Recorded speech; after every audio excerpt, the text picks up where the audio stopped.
खलस की जाना बे किस शर्त पर हमार सवाल भाई 5 सवाल के अगर जवाब दे देबा तो जानब की विश्व विजयी लंकापति तू ही रावण बाड़ा। आला के लाइन भैया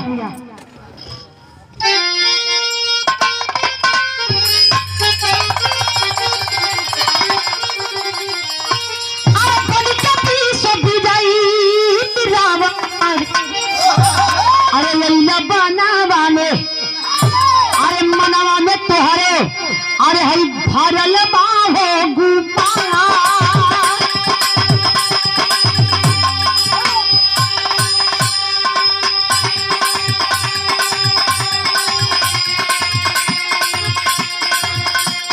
विश्व विजयी के तू से हरावा बनवाला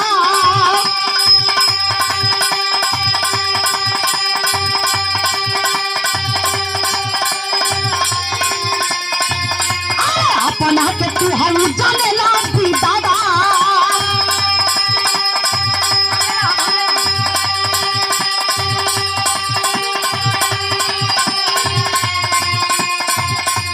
पांच गो सवलिया हमार जब बतईबा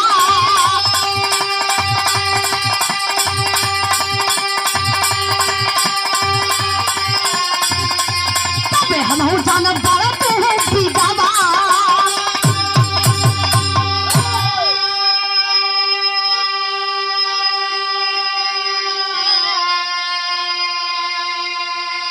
नारी 5 सवाल करती है, कहती है कि 5 सवाल का जवाब अगर बता दोगे तो मैं समझ जाऊंगी कि तुम लंकापति रावण हो।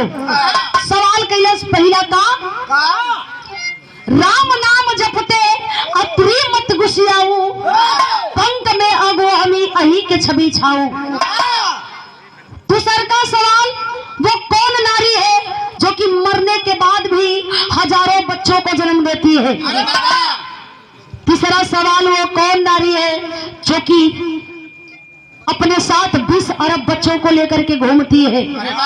वो कौन ऐसा जीव है। चौथा सवाल वो कौन ऐसा जीव है जो कि 600 जीवों का आहार करता है। पांचवा सवाल